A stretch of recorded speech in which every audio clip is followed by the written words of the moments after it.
Già ho fatto Allora, oggi iniziamo il terzo ciclo, Verum Intervis, con il piacere di avere con noi il professor Mario Isnenghi.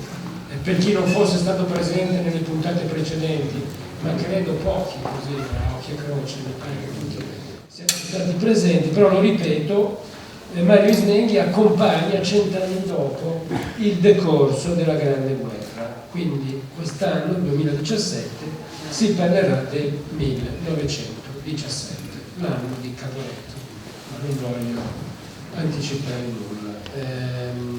Voglio ricordare che questo ciclo è organizzato insieme a Ca' Foscari, all'Università Ca' Foscari, la quale molto liberalmente, gentilmente ha concesso che si tenesse materialmente in questa sede. Negli altri anni, quando fu tenuto un ciclo analogo per il 150° dell'Unità d'Italia, si tenne per metà qui e per metà all'Auditorium Santa Margherita. Ma credo che lo stesso professor Isnenghi abbia avuto la sua parte nella decisione di tenerla interamente qua. Quindi lo ringrazio doppiamente e gli do la parola.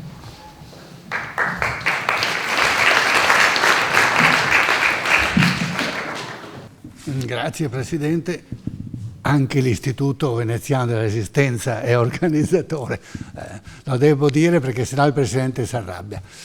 Sono io, il Presidente dell'Istituto. Beh, insomma, ben trovati, eccoci qua, quarto anno, dalla prolusione di fine 14, poi abbiamo attraversato il 15, il 16, siamo al 17. Non vediamo ancora come va a finire. Ma molti nel 17, e non solo in Italia, hanno potuto pensare per un po' che davvero stesse per finire. Caporetto. Ne parleremo nel terzo dei 3 incontri di quest'anno. Prego. Mentre avete visto che il titolo questa volta è Controcanti riservati, lettere e diari di militari, di civili. Chi è venuto anche gli altri anni, e penso che sia la maggioranza, sa che io adesso non ricomincerò dal principio, no? Siamo ben dentro alla guerra, tante cose le abbiamo già dette, ed ecco perché posso oggi dedicarmi alle lettere e ai diari. Perché tante altre cose, avvenimenti, circostanze di carattere militare, non le scelte politiche del 14, le scelte del 15, queste le abbiamo già raccontate. Quindi adesso siamo proprio dentro nelle viscere di una guerra che non finisce mai. E chi l'avrebbe detto nel 14 e nel 15? Che nel 17 si sarebbe stati ancora lì ad armeggiare? Nessuno. Pensavano a una guerra di mesi e i calcoli dell'entrare o non entrare dipendevano anche da questo, dalla programmazione, calcolo delle forze, ce la posso fare, ma 6 mesi? Pensate un po', a scuola studiavamo le guerre di indipendenza. Una battaglia, 2 battaglie e poi la guerra di indipendenza era finita.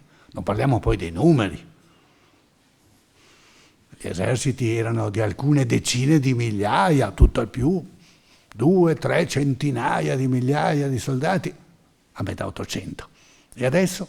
Ma adesso c'è la coscrizione obbligatoria.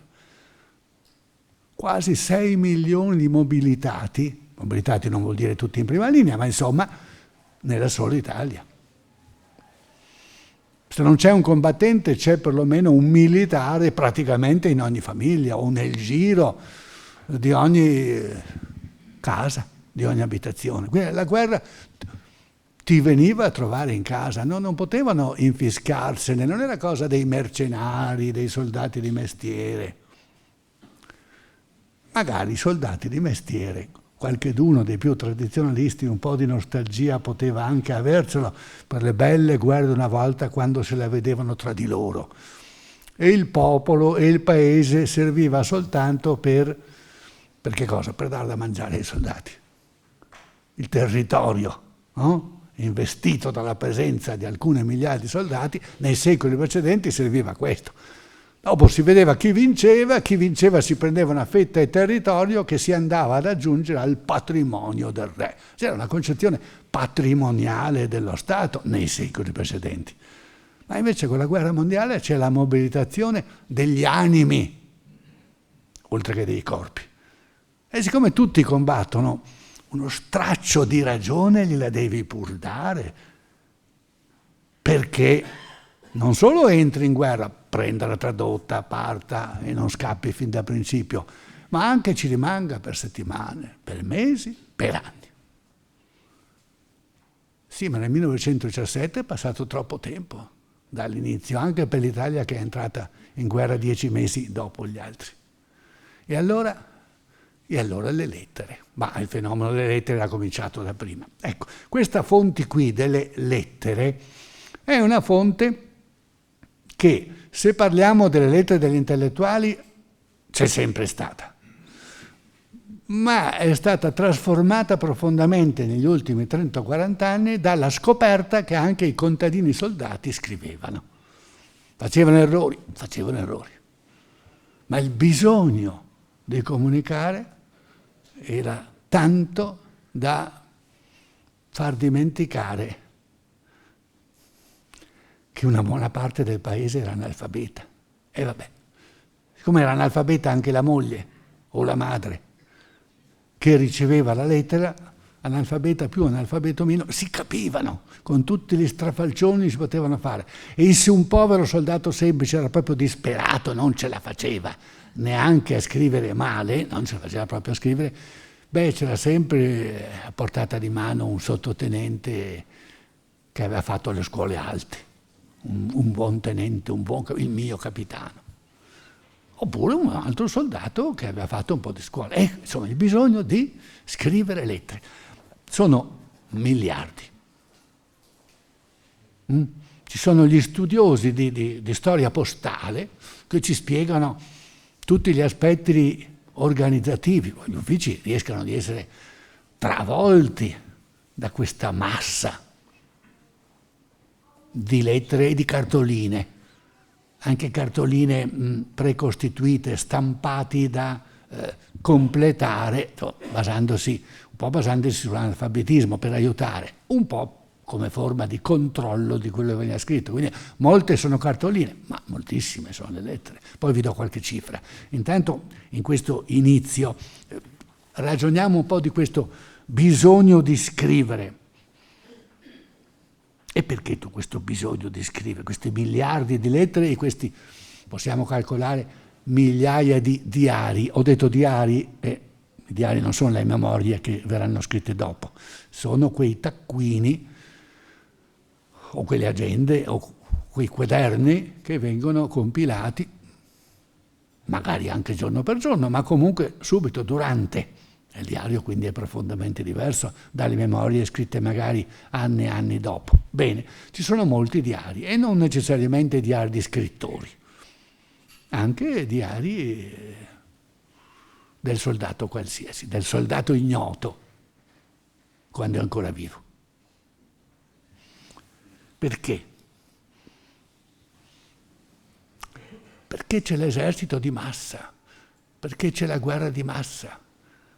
E l'individuo rischia di sparire, di affogare in questo grande mare affollato di altre persone che vestono la sua stessa divisa o un'altra divisa e che cambiano continuamente per il succedersi dei morti. Si fa quasi a tempo a sapere il nome di uno che è arrivato e un colpo, benvenuto. Tutto si ripete, vedete, non tutto si ripete, come poi vedremo. Dunque salvare l'individualità, mettere in salvo l'io. Scrivere o ricevere una lettera serve a questo. Certo, naturalmente a chiedere notizie di come è andato il raccolto, per carità, di come stanno i bambini e la mucca, eccetera. Cose ripetute in tutti questi epistolari contadini, sembrano fatti con lo stampo. Questi sono i bisogni primari.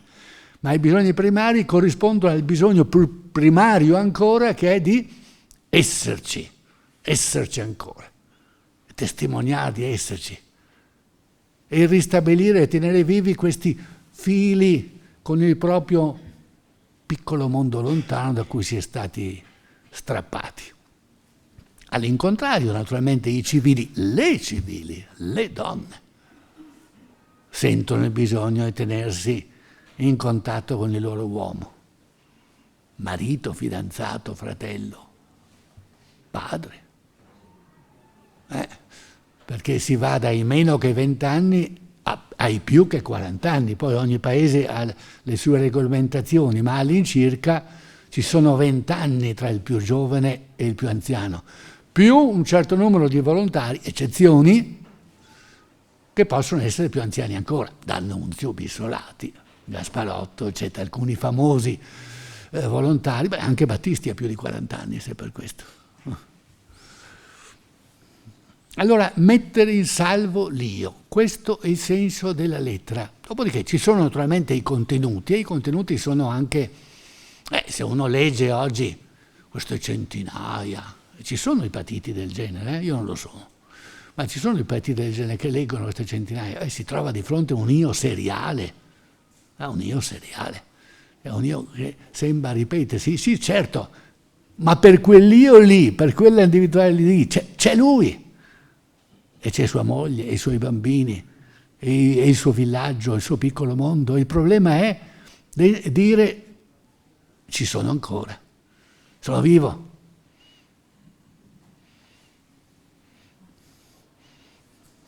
Per cui il portalettere, sia quello civile, sia il soldato incaricato di portare le lettere, diventa una figura fondamentale. L'ora di arrivo del portalettere nelle case, fondamentale, specie in certe circostanze, quando trapela che c'è battaglia, oppure lui da troppi giorni non scrive. Allora l'arrivo o il non arrivo, oppure l'arrivo del portalettere senza lettera, è una tragedia domestica che si ripete serialmente, anche questa, sì certo, ma ognuno vive la sua tragedia come se seriale non fosse, come un unicum. Allora sappiamo che nella fatica opaca delle giornate al fronte che si ripetono monotone, sempre uguali, per fortuna, perché se non lo sono c'è l'assalto, quindi è viva quando sono monotone e sempre uguali, ma la noia è grande, il tedio è grande, e allora l'arrivo del portalettere rompe questa monotonia e dunque è bello, è un elemento di salvezza psicologica anche da questo punto di vista più modesto.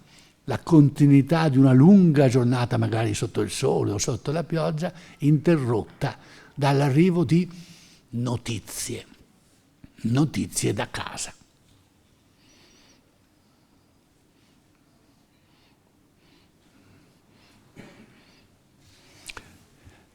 Questa è la posizione del tema di questo incontro, le lettere. Una parola ancora sul titolo, ho detto controcanti riservati. Riservati non ha bisogno di spiegazione, naturalmente, e anche lettere, diari militari e di civili. È importante, sottolineo, che ci sono anche i civili e che molto spesso i civili siano in realtà le donne di casa. Questo colloquio di milioni e milioni di interlocutori, maschi e femmine, dalla guerra al paese, dal paese alla guerra, una cosa assolutamente straordinaria, assolutamente senza precedenti, ne riparleremo dopo. Ma adesso volevo richiamare la vostra attenzione sulla prima parola del titolo, questo controcanti. Probabilmente mi è venuto in onore dei miei punti di partenza nella storia della guerra, molto attenta al contro, alla contrarietà rispetto alla guerra. Qui controcanto non è affatto necessariamente un controcanto politico, lo può essere in qualche caso, ma generalmente non si tratta affatto di questo. È un controcanto nel senso che fuori in superficie c'è quello che tutti possono vedere, c'è la vita d'ogni giorno, del civile o del militare. In una relativa intimità c'è invece qualche cosa che fa di tutto per sottrarsi a questa vita d'ogni giorno. In questo senso è un controcanto rispetto al canto monotono e uguale di ogni giorno.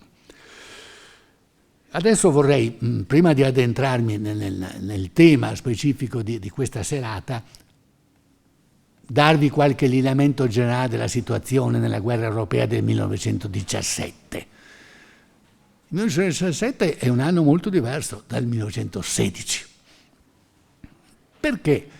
In precedenza l'elemento caratterizzante era diventato la guerra di posizione, starei per dire la guerra ferma, relativamente ferma nel senso che gli assalti spostavano di poche decine di metri eventualmente le trincee, quindi più ferma di così. Così era stata nei 2 anni precedenti circa la guerra. Adesso per varie ragioni nel 17 ridiventa, ma in un modo diverso che ai tempi del Blitzkrieg originario, in modo diverso dalla guerra lampo pensata dagli strateghi tedeschi nel 1914, perché la trasformazione della natura della guerra adesso, nel 17, per tutto l'arco del 17, investe anche i civili. Investe i militari, ma investe anche i civili.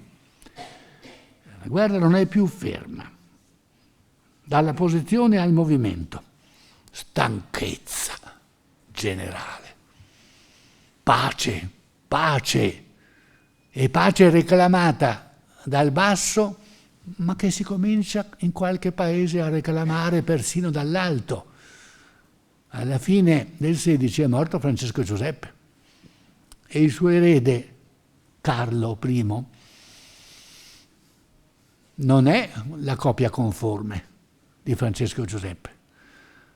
E dal punto di vista quindi delle sue attese, dei suoi primi movimenti, anche dei suoi rapporti all'interno del mondo imperiale con il Parlamento, qualcosa cambia, ma cambia anche qualche cosa dal punto di vista della valutazione dello stato della guerra e dello stato dell'impero asburgico rispetto al suo essere in guerra. E quindi anche da Carlo partono i primi tentativi di vedere se non si possa studiare, trattare, arrivare alla pace.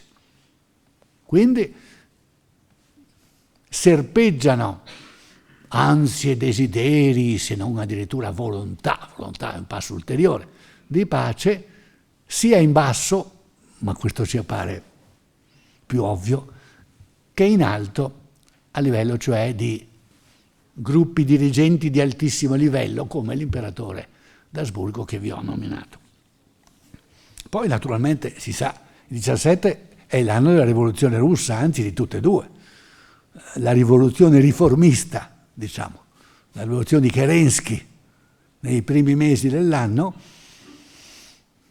che rende più liberale, più democratica l'immagine della Russia e proprio per questo, anche per questo, può favorire la guerra, perché è chiaro che per l'ideologia e la propaganda dell'intesa che ci fosse la Russia zarista alleata non era il massimo di conseguenzialità, inquinava la propria autostima in chiave di noi siamo i paesi della libertà, voi imperi centrali siete paesi dell'autorità. Facile per la Germania e per l'Austria dire la Russia e lo zar, e lì naturalmente intervenivano altre motivazioni di carattere militare, geografico. La Russia serviva a tenere chiusa in mezzo, come in una tenaglia, i nemici della Francia e dell'Inghilterra, e poi sì, c'erano antichi rapporti, in particolare tra la Francia e la Russia. Non è che tutte le scelte avvengano nel 14-15, alcune vengono da molto più lontano. Quindi la prima delle due rivoluzioni sembra una rivoluzione democratico-liberale e non comporta affatto l'immediata fine della guerra e l'uscita della Russia dalla guerra.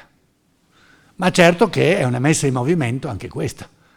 È qualche cosa che, per quel non molto che se ne riesce a sapere, perché di tutto si sa poco in giro per l'Europa, c'è la censura. Quindi quello che si riesce a sapere è un po' vero, molto falso, chissà. In ogni caso, se non altro vedi che le truppe si spostano, vanno un po' più verso oriente o ne vengono.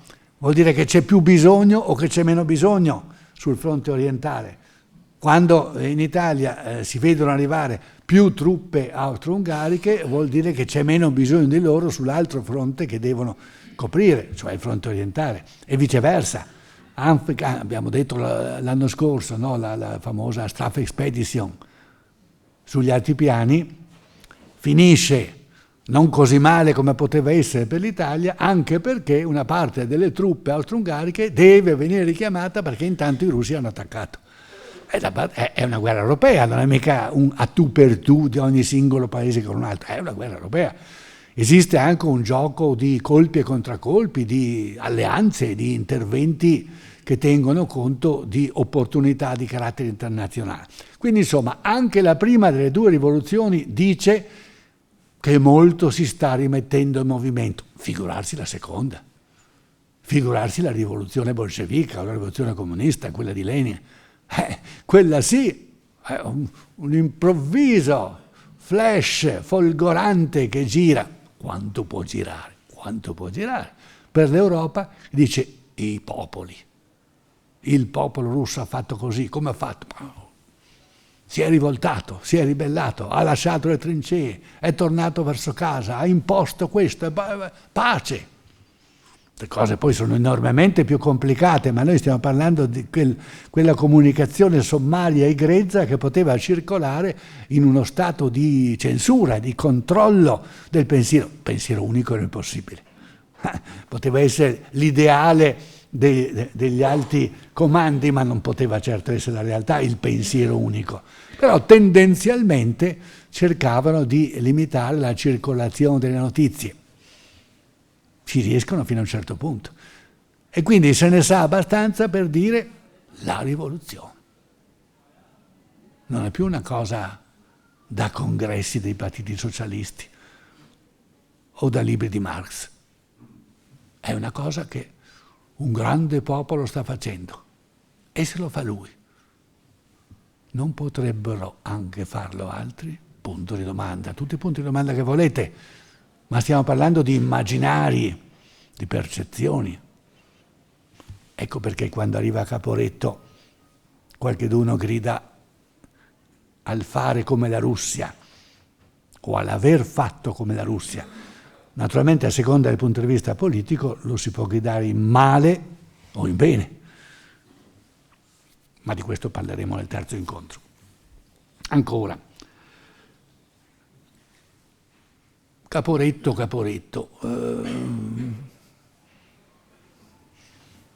Cominciavo a porre questa questione in un articolo che ho pubblicato ieri sulla Nuova e sugli altri giornali collegati.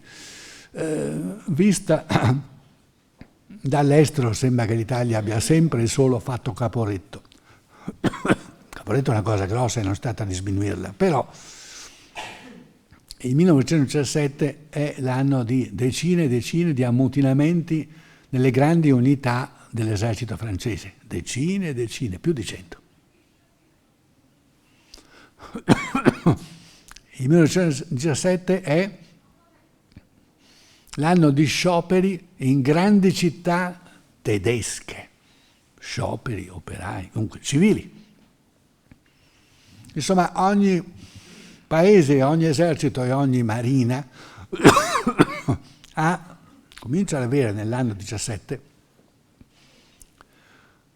le prime manifestazioni di processi disgregativi che si sono avviati.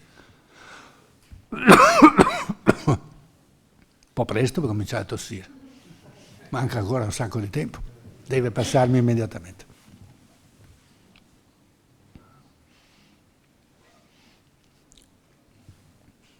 Mi limito per il momento a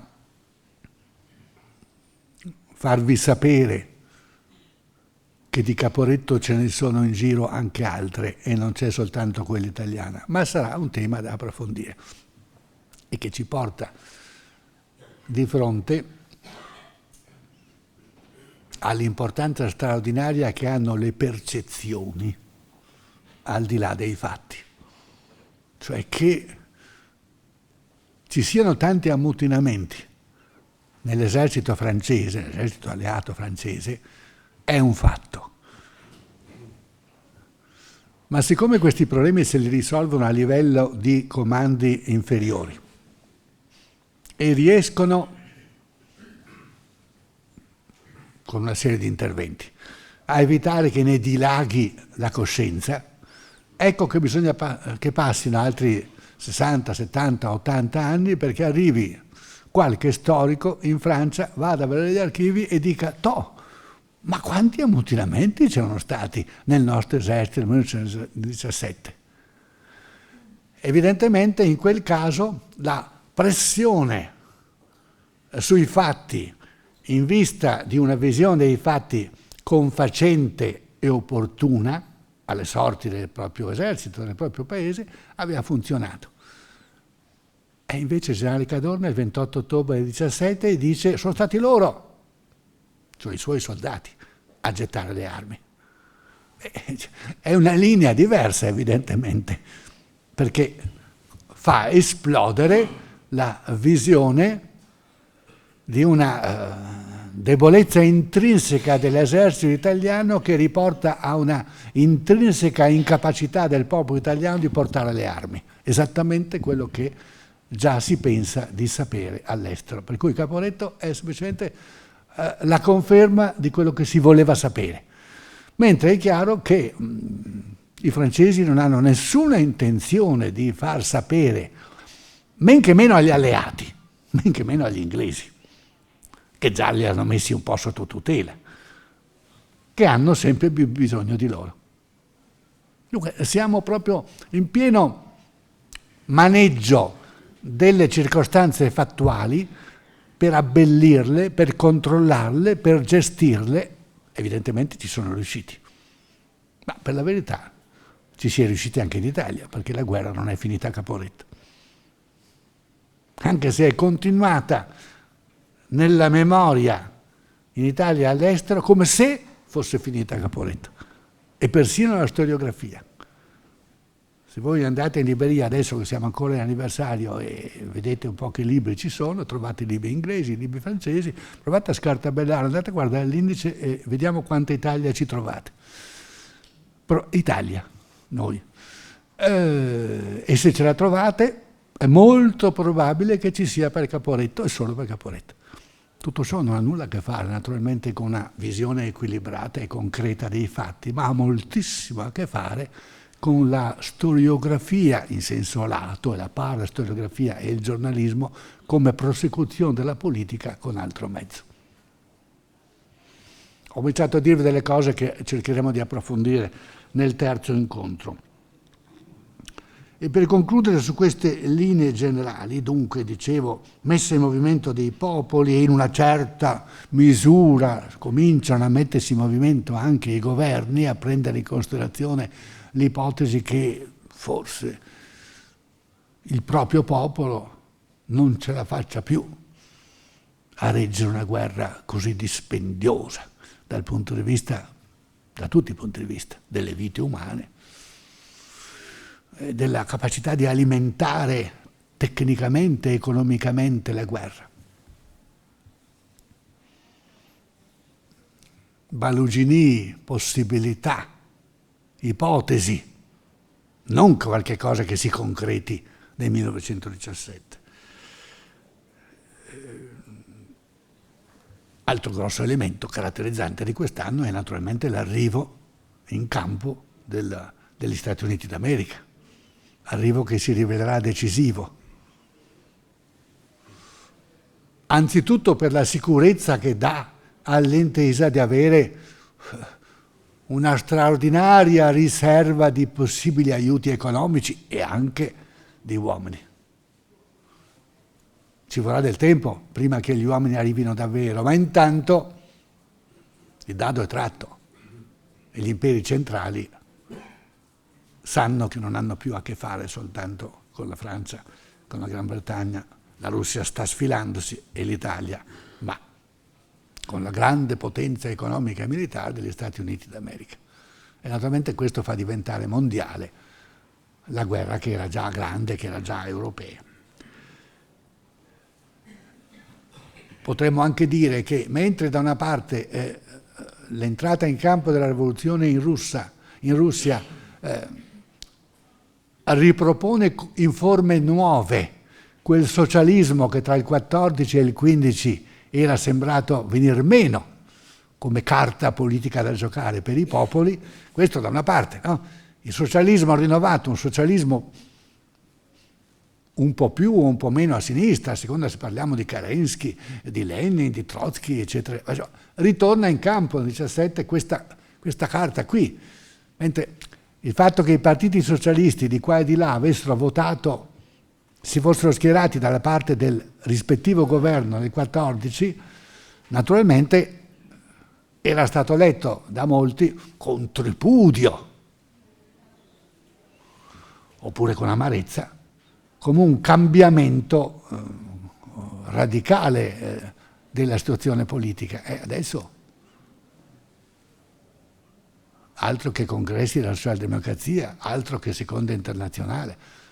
La seconda, soprattutto le due rivoluzioni in Russia, sembra proporre una radicalizzazione politica assolutamente mai veduta. Mentre dall'altra parte gli USA, l'entrata in campo degli USA può significare, e significa effettivamente, materialmente e psicologicamente, un potente rinforzo dell'idea della guerra come una guerra democratico-liberale. La guerra per la libertà, la guerra dei paesi che hanno il Parlamento. Non che il Parlamento non ci fosse in Germania e in Austria, ma contava così poco al momento del dunque, che lo potevano tenere chiuso. Finché c'è Francesco Giuseppe, il Parlamento di Vienna è chiuso. Lo riapre Carlo. D'altra parte, per quello che aveva saputo fare. I socialdemocratici di Vienna fanno sapere ai militanti e agli elettori che sono d'accordo con la guerra del loro governo con un articolo sull'Arbeiter Zeitung, sarebbe come dire sul loro Avanti. E che cosa dice questo? Il Partito Socialista tedesco ha votato come governo tedesco e noi siamo d'accordo con loro. Questo è quanto per la grande socialdemocrazia viennese, che assieme a quella tedesca era il modello di tutti i partiti socialisti in giro per l'Europa. Rispetto a questo comportamento, il ne aderire nel sabotare del Partito Socialista Italiano rifulge di vera gloria, sì. Ma che cosa ci fai comunque politicamente parlando con un ne aderire, né sabotare? Ne abbiamo parlato e ne riparleremo. Comunque, anche i riformisti del partito, a questo punto, alla metà del 1917, ritrovano la parola. Perché dico ritrovo la parola? Perché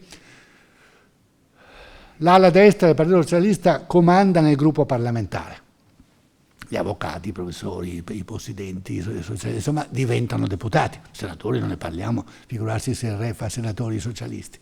Mentre invece la sinistra governa il partito, la sinistra continua ad avere la maggioranza, ha come suo fortilizio il quotidiano, l'Avanti. E poi alcune federazioni. I giornaletti locali in genere sono stati spenti da quando è cominciata la guerra. Allora noi abbiamo, io credo di aver fatto riferimento qualche altra volta, abbiamo quello straordinario carteggio tra Filippo Turati e Anna Kuleshov, che si scrivono quasi ogni giorno, o anche più volte al giorno, quando lui è a Roma perché la Camera è aperta, ma non è sempre aperta, e lei sta a Milano. È un carteggio assolutamente malinconico, di impotenza struggente. Non sanno più cosa fare, sono due brave persone, assolutamente, pieni di buoni sentimenti, ma che fare? In una situazione di coazione così irregimentata e irrigidita come quella di uno stato di guerra, e per giunta non essendo d'accordo con la maggioranza del proprio partito, che scrive quello che può scrivere sull'Avanti. Vi ricordate che l'Avanti ha avuto quella crisi niente meno di vedere il suo direttore, Benito Mussolini, passare armi e bagagli dall'oggi al domani, dalle posizioni di difesa della neutralità e della pace alle posizioni di scelta invece della guerra. Viene sostituito da Giacinto Menotti Serrati, che viene da qui, non era veneziano, però era qui a Venezia alla testa del giornale Secolo Nuovo della Camera del Lavoro. Di Venezia presta il suo dirigente maggiore per diventare direttore dell'Avanti, è uno dei capi qui nella sinistra. E Lazzari, che è il segretario, si inventa questa parola d'ordine centrista, né aderire né sabotare, per tenere insieme Turati e Serrati. Il gruppo parlamentare. Bene, Claudio Treves era il vice Turati, riformista quanto lui, facevano insieme la critica sociale. Benedetto Croce faceva la critica a Napoli, i socialisti a Milano fanno la loro critica, la critica sociale. Ma non è nella rivista, ma addirittura alla Camera dei Deputati, che Claudio Treves, ripeto, veniva considerato un po' il luogotenente di Turati, quindi siamo al massimo livello del partito e del gruppo parlamentare, e il 12 di luglio escogita una frase destinata a diventare famosa. Signori del mio governo e di tutti i governi d'Europa, ascoltate la voce che si leva dalle trincee, il prossimo inverno non più in trincea. Il prossimo inverno più trincea, cioè l'inverno 17-18. Figuratevi cosa succede quando arriva il 24 ottobre, cioè Caporetto. Eccolo, l'aveva detto Treves. Il riformista Treves non aveva certo detto rifacciamo le barricate, facciamo la rivoluzione, aveva chiesto ai governi, che è un'altra cosa, di ascoltare la voce che viene dalle trincee. In fondo era andato più a sinistra il Papa, succedeva anche allora. Il 1° agosto aveva inventato quella famosa espressione, l'inutile strage. Oggi ripetutissima in questo anno di anniversario. Era un documento ufficiale, riservato, avrebbe dovuto restare non conosciuta dai popoli, ma insomma, qualcheduno gliela fa conoscere questa inutile strage, e siamo al 1° agosto.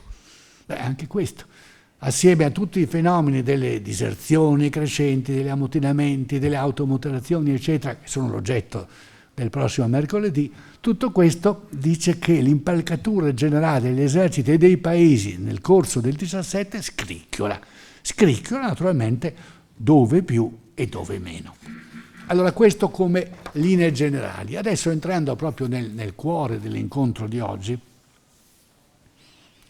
la formula vorrei che fosse la stessa degli anni scorsi, cioè io vorrei parlare fino alle 7 e poi c'è una mezz'ora tutta vostra che con le vostre domande mi permetterà di riempire i vuoti. Le altre volte ha funzionato e spero che anche quest'anno sarà così. Allora veniamo a questo fenomeno della corrispondenza di guerra. Torniamoci dopo aver detto le ragioni psicologiche, esistenziali per cui si diffonde. Ma adesso vediamo a qualche numero. Prima voglio usare queste espressioni. Direi che si tratti di una chiamata generale alla parola scritta. Gran parte delle popolazioni erano legate a forme di cultura orale. La guerra rende necessario un passaggio improvviso a forme di cultura scritta, al di là dell'analfabetismo che è maggiore o minore a seconda dei paesi. E paradossalmente, insomma, la guerra finisce per avere questo merito qui, quantomeno. È una sorta di campagna di alfabetizzazione forzata di massa. Lo stato di necessità obbliga a comunicare, al di là delle scuole che si sono fatte male o quasi per niente. Parlarsi, ricordarsi, continuare a esserci. Questo è il senso di tutte queste lettere.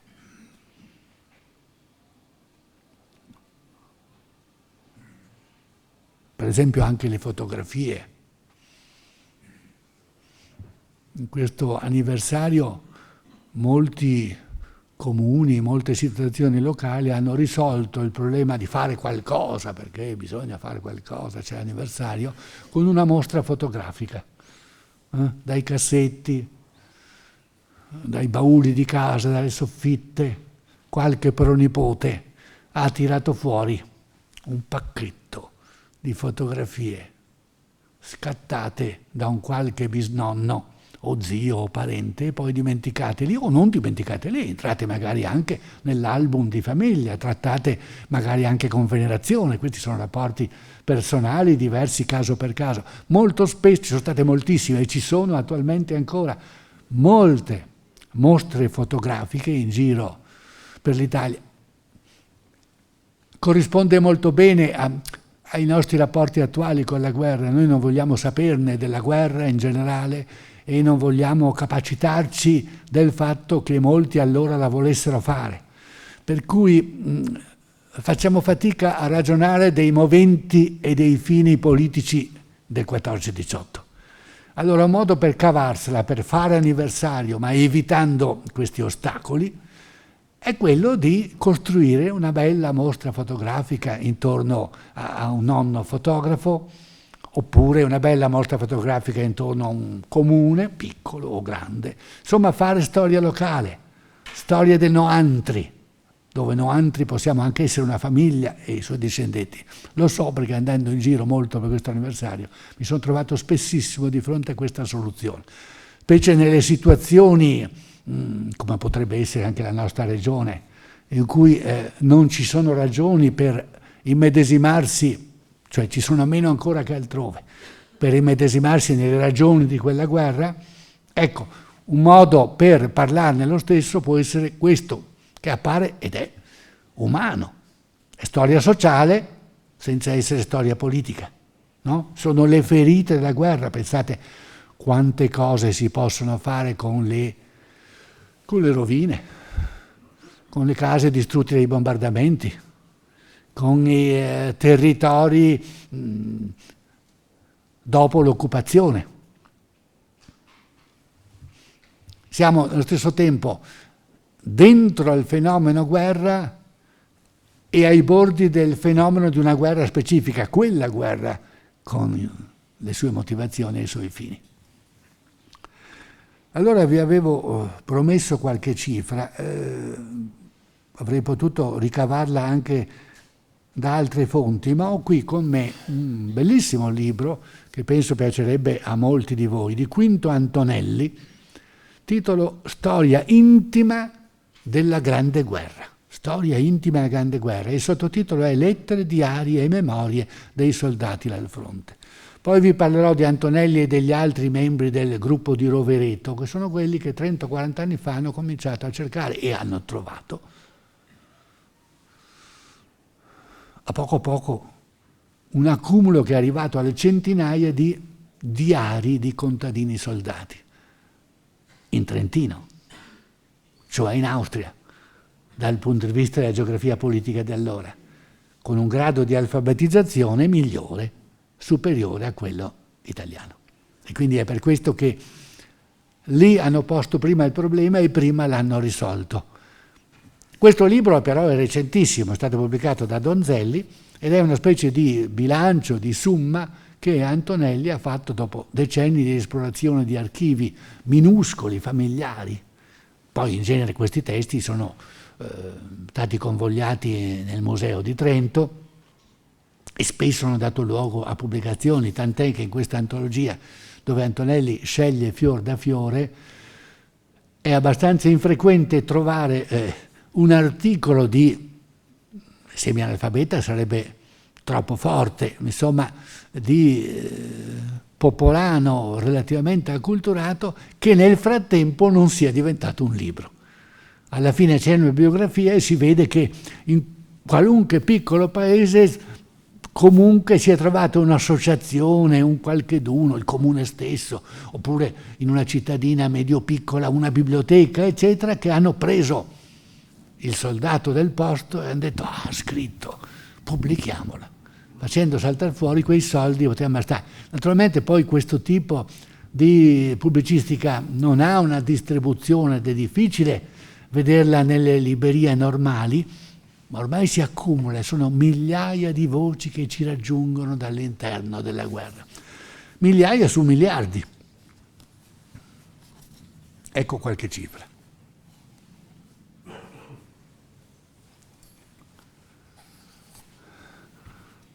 Eppure le migliaia di lettere, dice Antonelli, che potremmo leggere sono poca cosa rispetto all'enorme flusso epistolare che durante il conflitto lega il fronte al paese.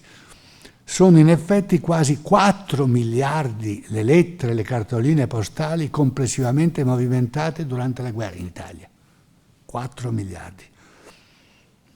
2 miliardi e 137 milioni inviati dal fronte verso il paese e 1 milione e 509 milioni e 1 miliardo e 509 milioni dal paese al fronte e 263 milioni scambiati dai militari nella zona di guerra. Un movimento di cartoline e di lettere di gran lunga superiore a quello degli anni precedenti, come a dire che ognuno di quei 39 milioni di italiani che popolavano l'Italia all'epoca, 39 milioni, e che contava il 38% di analfabeti,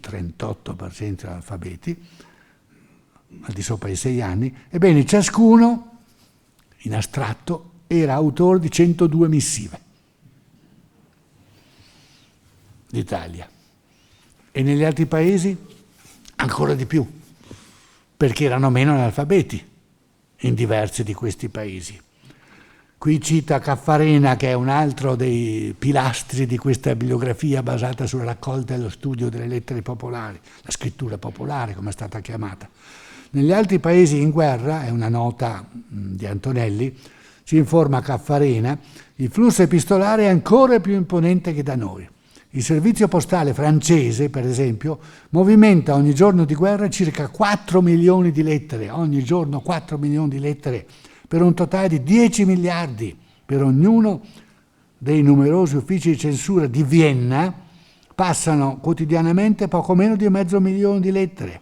In Germania, che è la nazione più alfabetizzata, i barbari della propaganda intesofila, ma contemporaneamente i più alfabetizzati, i più autoritari, ma contemporaneamente il paese della socialdemocrazia più forte, certo, integrata e integratrice all'interno dello Stato. Bel problema. Dunque la Germania, nazione più alfabetizzata d'Europa, il flusso epistolare raggiungerà i 30 miliardi di pezzi. 30 miliardi di pezzi.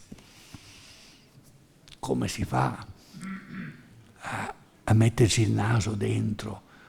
Con quale criterio si può riuscire a capirci qualche cosa? E negli ultimi decenni di questo mi è capitato spesso di discutere, a me e ad altri studiosi naturalmente, con il gruppo di Rovereto o con i liguri che fanno capo Antonio Gibelli o ad altri che si sono innamorati, letteralmente innamorati di questa fonte, la scrittura popolare basata sulla soggettività. Allora vediamo che cosa può dare, però io ho deciso di scegliere alcune lettere bellissime dalla storia intima, così l'ha voluta chiamare per questo, messe insieme, che è un saggio e contemporaneamente un'antologia da Antonelli. Però in una recensione che mi ha preso molto tempo, questo dialogo che intrattengo con loro ormai da decenni, gli ho anche detto, per anni ci avete raccontato che questi erano gli anonimi, l'uomo qualunque, la donna qualunque. E a me e a quelli che come me insistevano a cercare invece la classe e i subalterni, dicevate, ma non è questione di politica, è questione di vita quotidiana, è questione di sopravvivenza. D'accordo, ma poi quando arrivi al bilancio finale, che è questo libro qui, si scopre, l'ha scoperto lui e l'ho scoperto io recensore, che quasi tutte queste lettere intanto hanno dato luogo a un libro. Cioè da questi miliardi di lettere, alla fin fine che cosa saltano fuori? Non dico certo che siano saltati fuori altrettanti Mario Rigoni Stern, non è questo il punto. Però contadini scrittori sì, pastori scrittori sì. Cioè gente che sapeva esprimersi, tenere la penna in mano. Adesso non ho fatto niente per darvi questa dimostrazione, è il libro di Antonelli che dice questo. Dice che naturalmente l'intelligenza c'è dappertutto e non ha a che fare con le classi sociali. Il problema non era l'intelligenza del popolano, il problema era se sapesse esprimersi. Di tanti che scrivono è stato possibile ormai costruire un campionario che è fatto anche di piccoli capolavori. E quante volte, per esempio, in questo libro ci si trova di fronte all'antica tradizione del poeta, no? Del poeta contadino. No? Vi ricordate quel bellissimo film dei Taviani con il poeta contadino in Toscana? Beh, in Toscana è sopravvissuta più che in altre regioni, ma in diverse regioni meridionali c'è ancora. Beh, tutto questo c'è dietro a questa voglia di comunicare a casa e non c'è semplicemente la motivazione da cui sono partito un'ora fa, cioè salvare il proprio io dalla dispersione, dalla massificazione.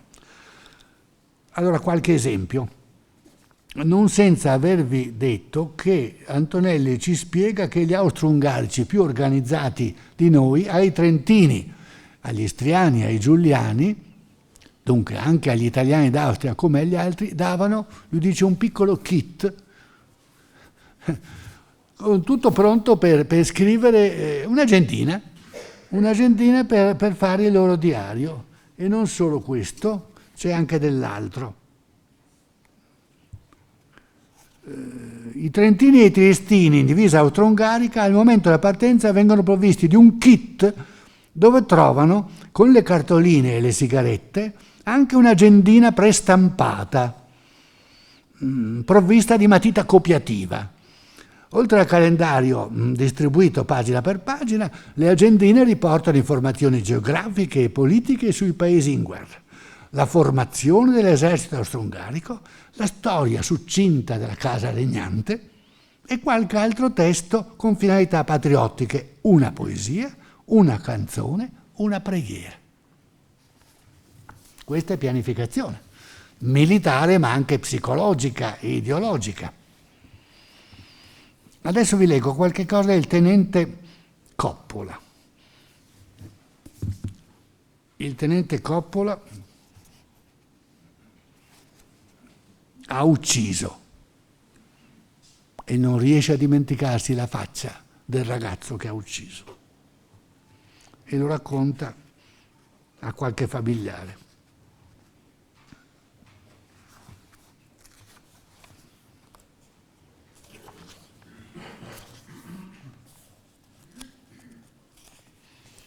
Nunzio Coppola, Pomigliano d'Arco, 1885, laurea in lettere antiche. Questo è un altro tipo di discorso, ma insomma, sintetizzando al massimo, egli è quello che lui sta uccidendo e che racconta da Mauthausen, dove è ormai prigioniero. I nomi sono ricorrenti. Egli mi cadde addosso insanguinandomi tutta la giubba che ho portato così imbrattata per tutto un mese sino al 23 scorso che mi giunse la nuova. L'immagine di quel giovanetto che impallidì sotto i miei colpi allargò le braccia lasciando cadere il fucile e nel cascarmi addosso, perché io ero alquanto più in basso di lui, fece come per abbracciarmi, senza dire una parola, mi si presenta continuamente alla vista e molte notti la sono, eccetera. Ma questo era un neolaureato in lettere. Vediamo allora dell'altro. Avevo isolato una lettera che non vi leggerò di un La Scala, che fra l'altro mi aveva colpito perché è un protestante, anche lui scrive un suo diario e fa una bella descrizione di Asiago in tempo di guerra nel 17, mi aveva colpito, ma non c'è il tempo di leggerla. Andiamo al soldato Filippetta. Il soldato Filippetta arriva a Fiera di Primiero e diventa amico di una donna. Voi pensate subito a qualche cosa che invece non corrisponde. Una sera le chiesi perché quando occupammo Fiera di Primiero, il 24 maggio, trovammo il paese deserto, le porte e le finestre chiuse, come se tutti fossero scomparsi. Mi rispose, è la donna, che una volta lui era andato a chiedere un bicchiere di latte, pagando, e lei glielo offre, e da allora cominciano a vedersi qualche volta, poi ogni sera, finché lui deve spostarsi e andare altrove.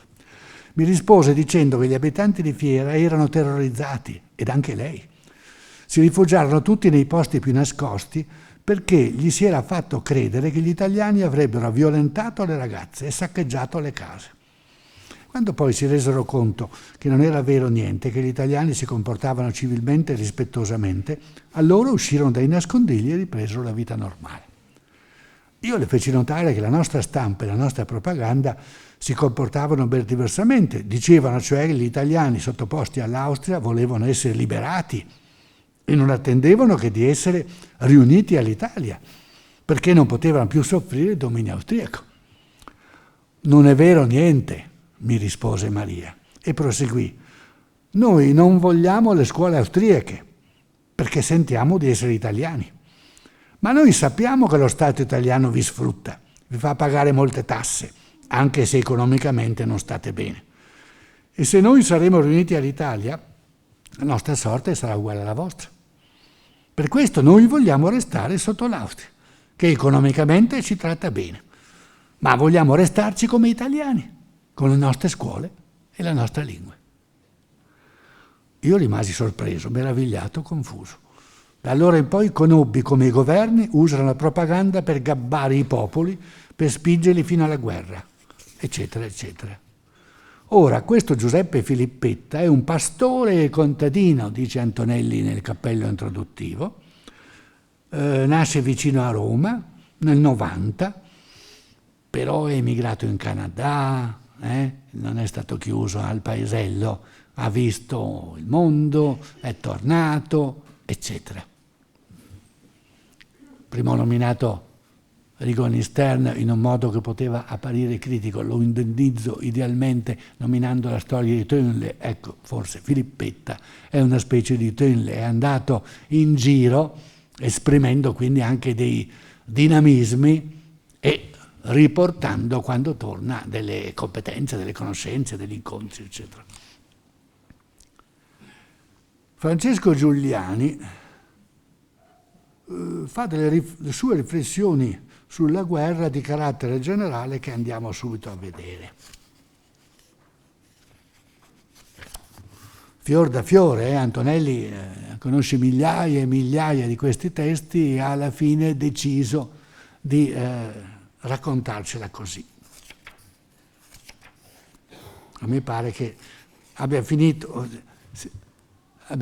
per venire fuori nel corso di questi decenni una sorta di aristocrazia della scrittura popolare di cui questo libro rappresenta l'esito.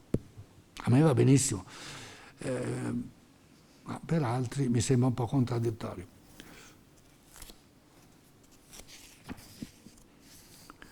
Francesco Giuliani è un pastore e bracciante, nasce a Castel del Monte, vicino all'Aquila, nel 90, frequenta le prime classi a scuola elementare, ma poi continua autodidatta a leggere e istruirsi.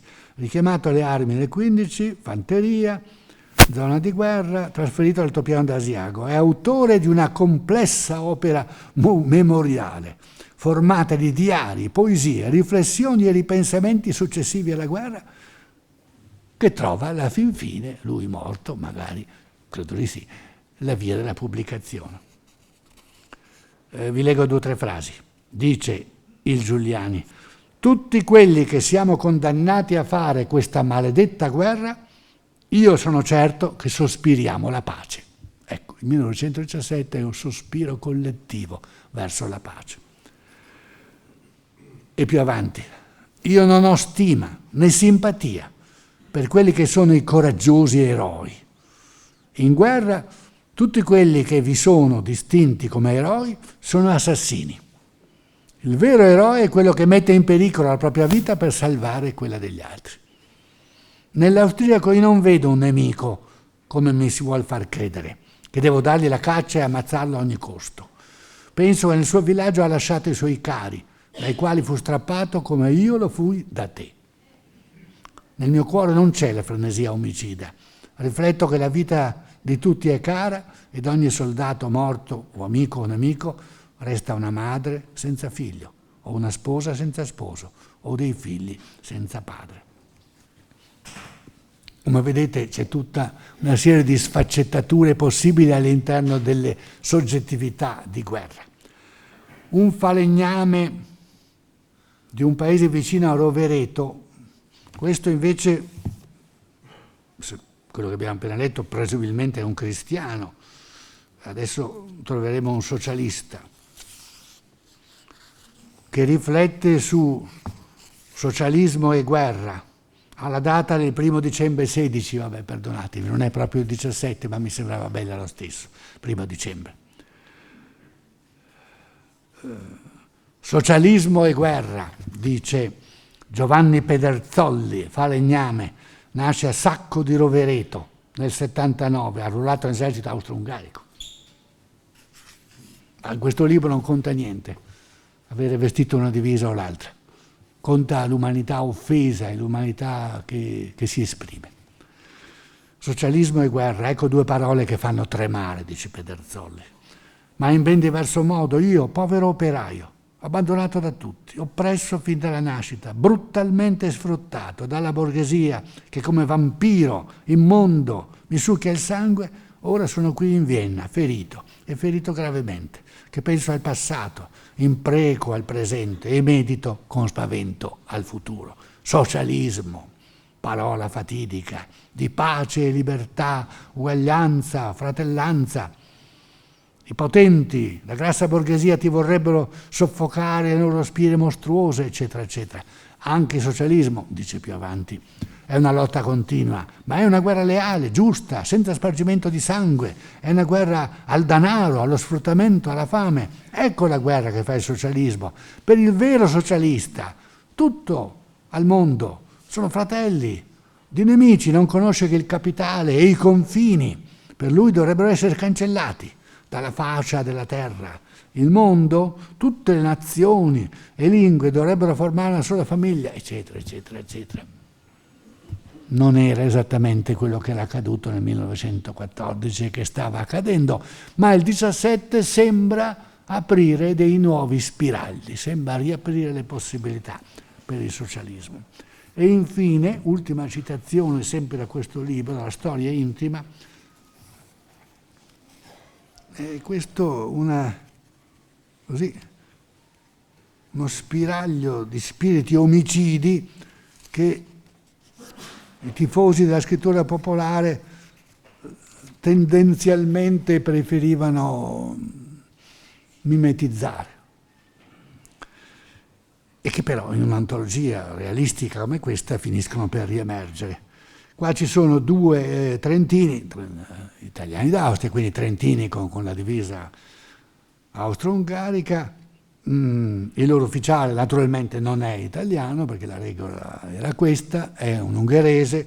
L'ufficiale Maggiaro ci arrivò addosso e in lingua tedesca, no, l'ufficiale è ungherese, la lingua che usa è tedesca e loro sono italiani di Trento. E questo è il pasticcio tipico dell'esercito austro-ungarico. È un problema anche di materiale possibilità di capirsi, quello che rende particolarmente difficoltoso la loro situazione, e di questo se ne accorgono molto strada facendo, cioè dentro la guerra. Perché fin dalle prime settimane tanta parte delle truppe austro-ungariche si danno prigionieri ai russi? Perché hanno sperimentato questo guazzabuglio etnico e linguistico che sono i reggimenti asburgici. Allora questo ufficiale Maggiaro ci arrivò addosso ed in lingua tedesca ci disse delle parole che ci punsero il cuore. Di nuovo proseguimmo. Io giurai di vendicarmi. Il sangue mi bolliva nelle vene. I russi erano circa 1 chilometro, una trincea molto forte. Allora, antivediamo già quello che avverrà tra poco. si darà prigioniere, il suo compagno viene ammazzato. Lui si dà prigioniere ai russi. Dopodiché una parte degli austro-ungarici, o meglio degli italiani d'Austria che si danno prigionieri apposta ai russi, dopo un po' di tempo, negoziando questa possibilità, tornano in Italia e una parte di questi ridiventerà soldato ma con la divisa italiana. Una cosa lunghissima e complicatissima. Allora cosa succede? Alfonso Cazzolli, operaio tipografo nato a Tione, Trento nell'87, ha deciso di vendicarsi di quell'ufficiale e cosa fa? Quello che Curzio Malaparte racconta nella rivolta dei Santi e Maledetti che fosse all'ordine del giorno, gli spara. Contabilità drammatica che nessuno è mai stato in grado di fare. Di nuovo siamo di fronte a percezioni di fatti che magari possono andare assolutamente oltre i fatti, oppure siamo di fronte a mimetizzazioni di fatti di cui perciò non si sa più niente.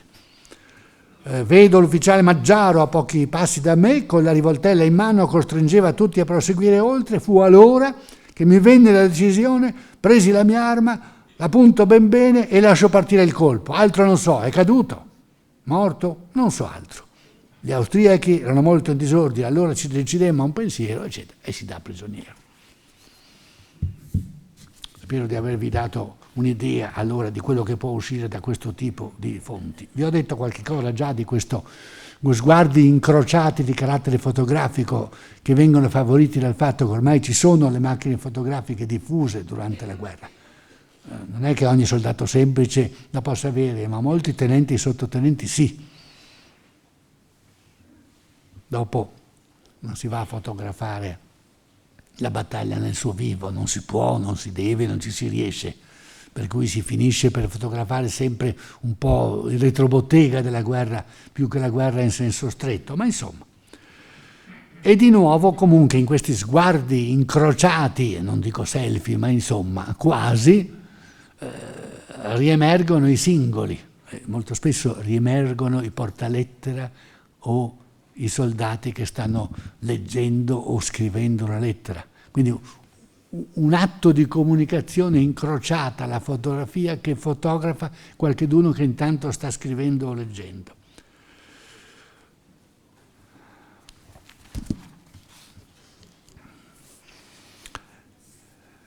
Il paragrafo successivo ci porta a ragionare, ancora per un po', posso farlo, su queste fonti soggettive e sulla storia della Grande Guerra. Un po' ho già fatto riferimento a questa problematica. Quando io cominciavo a occuparmi della guerra, quindi fin dall'epoca della tesi di laurea, mi servivo dei soggetti, davo peso, davo rilevanza ai soggetti, agli io che scrivevano, ma erano gli scrittori. Tutt'al più erano i giornalisti. Comunque, era la cultura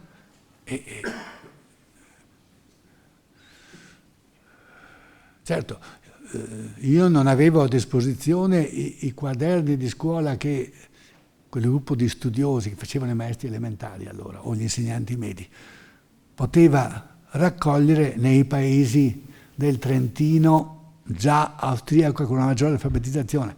Però ammetto di non averci più che tanto pensato. Ecco, se sono riuscito qualche volta a trovare una fonte popolare già individuata da qualcheduno e pubblicata, evviva, me ne sono servito. Ma io andavo in cerca degli intellettuali che, con l'occhio lungo e qualche volta acuto degli intellettuali, vedeva la guerra propria e raccontava anche la guerra degli altri. Di questi io mi sono servito nei Vinti di Caporetto, nel mito della Grande Guerra, e nei giornali di trincea, il terzo libro della trilogia, ritrovavo gli stessi giornali, quelli che avevano fatto riviste come La Voce, eccetera, li ritrovavo addetti ai giornali per i soldati che si fanno nel 18, ne parleremo l'anno prossimo, i giornali di propaganda, i cosiddetti giornali di trincea.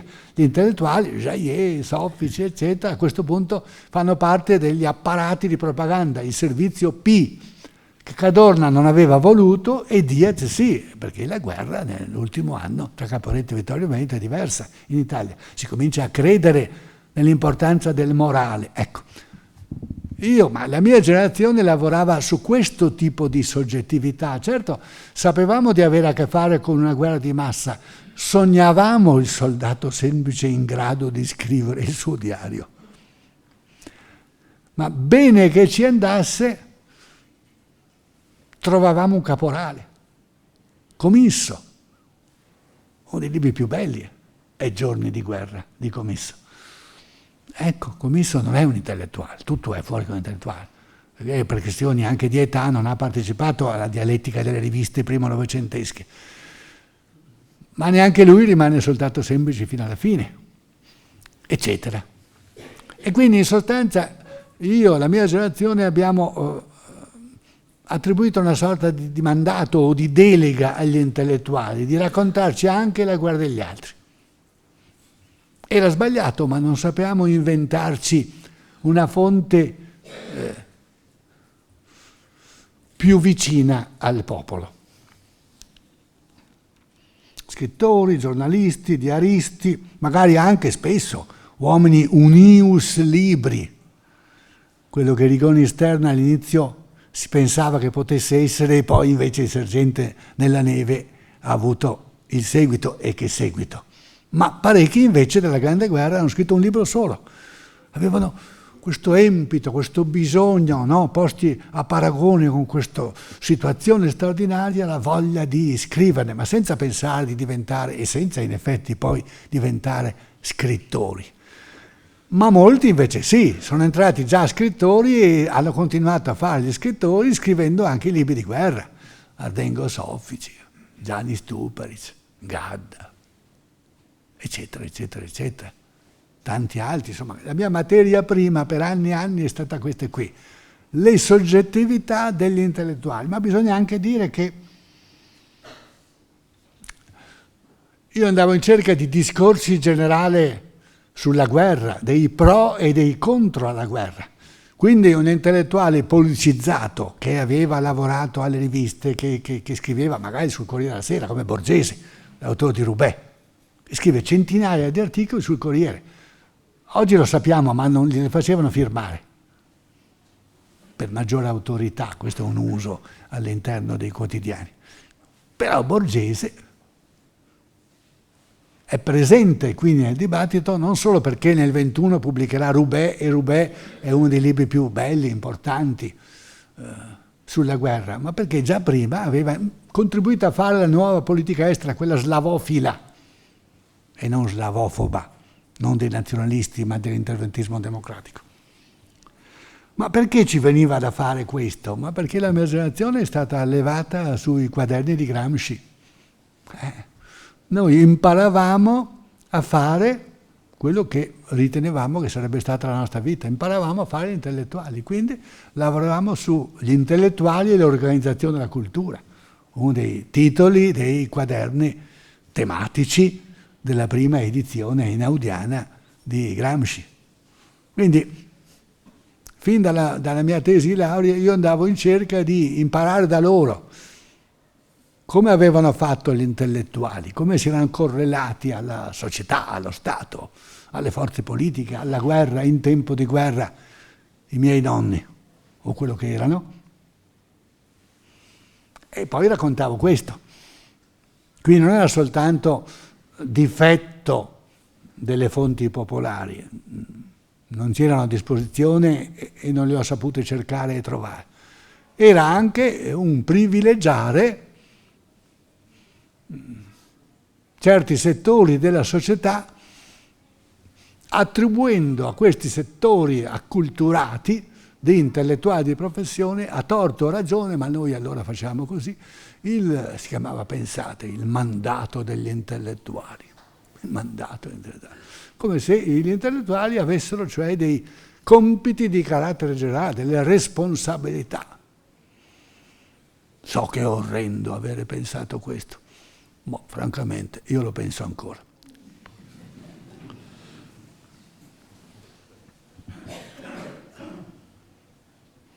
In un famoso libro di Alberto Asor Rosa del 65, Scrittori e popolo, è il suo capolavoro credo, Lui lavorava sugli stessi miei scrittori, per esempio io ero innamorato di Jaillet. Gli amori giovanili non si può stare lì a sindacare. Io ero innamorato, lo confesso, è così. Non lo sono più, però me lo ricordo. Lui invece ne diceva malissimo, diceva era un populista, già allora c'era il populismo. Era un populista, parlava di popolo, mentre bisognava parlare di classe. Io ero disposto anche a parlare di popolo. Mi pareva di sì, che si dovesse parlare anche di popolo. In fondo, con il criterio della classe e del partito di classe, il Partito Socialista non era mica riuscito tra il 14 e il 15 a impedire la guerra. La nazione aveva prevalso sulla classe. E quindi il problema mio, nostro, di chi scriveva e di chi leggeva, era quello di capire perché. Voleva dire che la nazione storicamente era stata più forte. Questo non era per sempre, ma era per allora. Dunque bisognava farsene una ragione, capire. Perché allora noi credevamo nella storia, pensate un po'. Adesso molti credono nella post-verità e dunque la storia, cioè i fatti realmente avvenuti, non c'è bisogno di preoccuparsi di accertarli, perché ognuno è libero di credere quello che vuole. Può partecipare liberamente a un cicaleccio telematico in cui le verità vengono accertate via internet volta per volta su questo o su quello. È una visione ultra-referendaria della vita. Su tutto, su qualunque cosa, piccola, media e grande, si decide per referendum. Vero niente. Vero niente. Non si decide per referendum che i neutralisti hanno perduto contro gli interventisti. È andata così. Possiamo interrogarci sui perché e i per come. Non si decide per referendum che...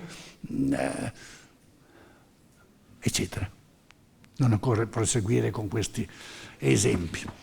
Ma insomma, io fin dal principio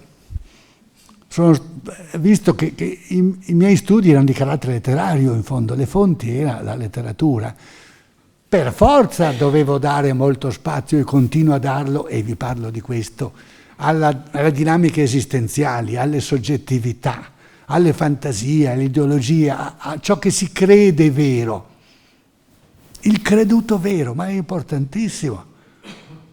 Caporetto non era quello che si credeva allora, però il fatto che lo credano in milioni per Bacco, questo costruisce una sorta di seconda linea della fattualità, che non è la fattualità militare, quello che è avvenuto è avvenuto. E io devo capire che cosa è veramente avvenuto nella seconda armata, eccetera, in qualunque altra situazione. Ma faccio sempre questo esempio perché è palese. Rivoluzione, rivoluzione, rivoluzione. Ma come sarebbe? Rivoluzione solo nella seconda armata e nella terza e nella prima no. E perché nel giro di 15 giorni l'esercito tiene se nei 15 giorni precedenti mi state dicendo che si disgrega? Ma le percezioni sono importanti, i sogni sono importanti. Negli ultimi 30 anni, anche in campo politico, non ci hanno continuamente spiegato che opportet sognare. No, intanto un sogno non vale l'altro. E questo non è poco. E poi non bisogna sognare in cambio di ciò che è reale. Il mio tentativo in queste discussioni pluriennali è di portarvi sempre a spasso in una duplice realtà, la realtà dei fatti e la realtà delle percezioni. Non voglio minimamente sminuire le fantasie, si campa di fantasie e di sogni. Allora, adesso scoprire per esempio che gli interventisti democratici hanno perduto nel confronto politico con gli interventisti nazionalisti, è vero, lo sappiamo. Ma questo non fa sì che gli interventisti democratici non ci siano stati allora. Molti credevano di fare la quarta guerra di indipendenza nazionale. Non era vero? Non era vero. Ma tutte e due le cose sono vere. Sia che non era vero, perché era uno scontro imperialista, sia che invece in molti credevano che fosse vero. E quindi hanno vissuto così. E ci hanno vissuto e ci sono pure morti. E siccome ho ormai più solo un quarto d'ora, ma comunque sono verso la fine dell'ultima pagina, però qui abbiamo 2 libri importanti, no, ne abbiamo 3 libri importanti. Questo è un classico. Adolfo Omodeo, Momenti della vita di guerra. Era un crociano disperato perché voleva contemporaneamente essere gentiliano. E come si fa negli anni 20 e 30 ad essere tutte e due? Questo problema riguardava anche Luigi Russo e una serie di altri. Gli idealisti si erano spaccati. È un bel problema chiamare uno papà e l'altro zio, se uno è il leader culturale del fascismo e l'altro il leader culturale del fascismo moderato. Ma è andata così. Omodeo allora scrive sulla Critica, che è la rivista ormai di Croce, non più di Croce Gentile naturalmente, una raccolta di momenti della vita di guerra, cioè va in cerca degli epistolari dei morti, dei caduti in guerra. Fa una cernita, sceglie, lui aveva fatto la guerra, era stato per la guerra, diciamo che è un interventista liberal democratico. Lui sarà destra del Partito d'Azione subito dopo la guerra e muore immediatamente dopo. Doveva essere il condirettore di Belfagor, la rivista di Luigi Russo, ma muore allora. Era il rettore dei 45 giorni a Napoli come Concetto Marchesi, a Padova come Calamandrea, a Firenze, eccetera, eccetera. Bene, questo Omodeo allora prima pubblica a puntate sulla Critica e poi nel 1934 diventa un volume la terza Croce, quasi la stessa cosa. Sono trincee di resistenza della cultura, di nostalgie risorgimentali e liberali. E questo è un libro importante di nostalgia della guerra come avevano voluto che fosse. Ma io non lo interrogo in questo momento da questo punto di vista, ve lo dico, sono tutti ufficialetti, hanno tutti 20 anni, sono tutti morti per dei valori in cui credevano che erano quelli sostanzialmente liberal-democratici, così li chiameremo oggi. Ma a me serve per un'altra ragione in questo momento, e cioè per dire che cosa dice di quello che mezzo secolo dopo sarà la scrittura popolare. Lo dice subito all'inizio, a pagina 7.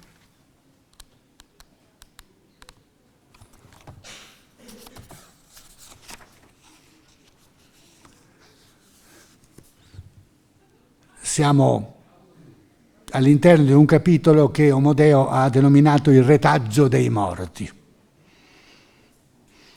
Dice Omodeo, v'è quindi anche una resistenza pigra rispetto alla guerra dei valori, interpretata dai suoi ufficialetti, tutti liceali naturalmente. V'è quindi anche una resistenza pigra, ma essa, a ben considerarla, non è protagonista di storia. È il momento della pura natura, che è eternamente vinta e piegata in tutto il corso della storia umana.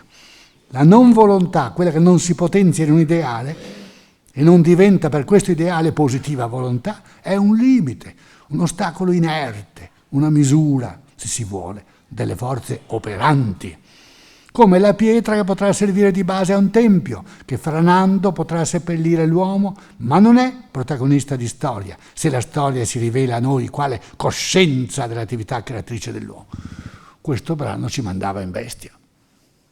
Come sarebbe il proletariato? E le masse militarizzate la facevano pure la guerra. È mai possibile che tutta la coscienza fosse esterna a loro, tutta e solo negli ufficiali, niente nei soldati?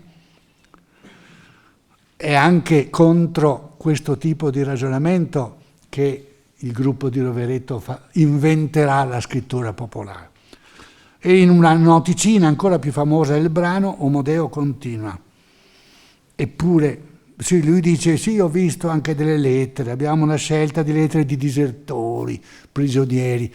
Sono probabilmente quelle studiate dal grande linguista austriaco Leo Spitzer, che era addetto all'ufficio censura e ha lavorato proprio sulle lettere dei prigionieri che scrivevano in italiano.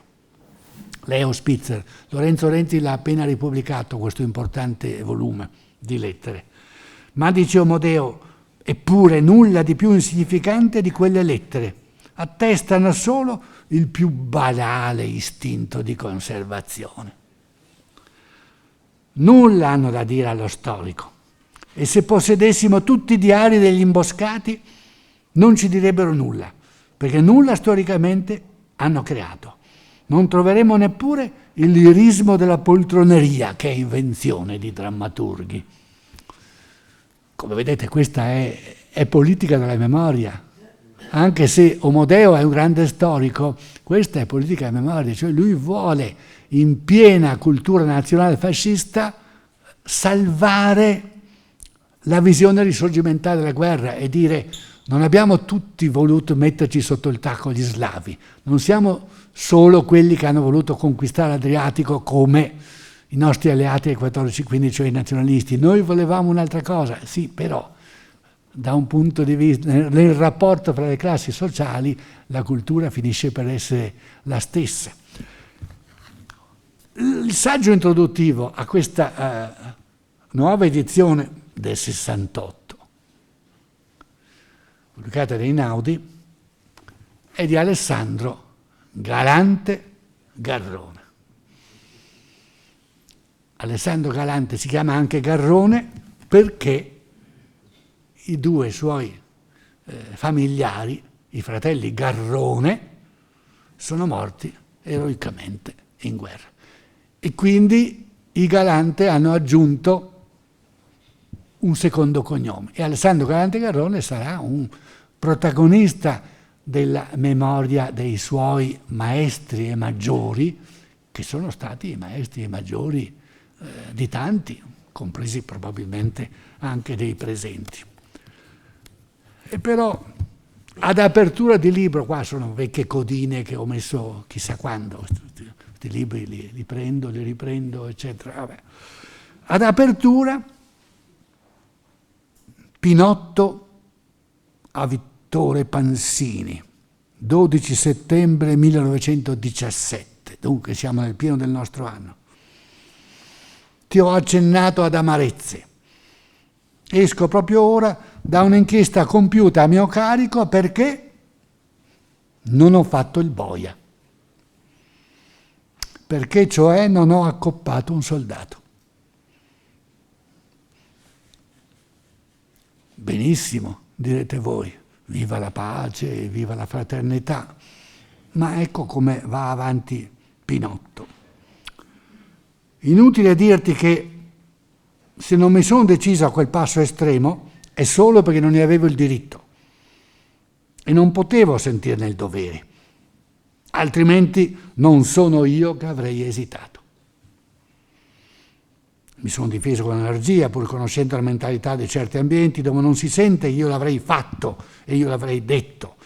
Da un generale mi si è persino rinfacciata, non so con quale e quanto buon gusto, la mia qualità di giudice, perché nella vita civile Pinotto, Giuseppe Garrone, era stato un giudice. Ero preparato a tutto, eccetera, eccetera. Vabbè, quindi questo vuol dire che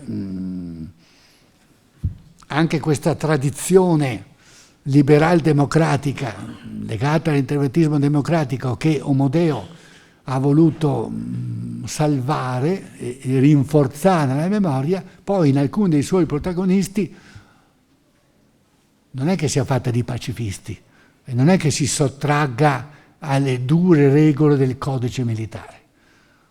Lo interpreta, come è giusto che sia, come ogni soggetto deve interpretare l'esperienza che gli tocca rivivere, se poi è un giudice a maggior ragione.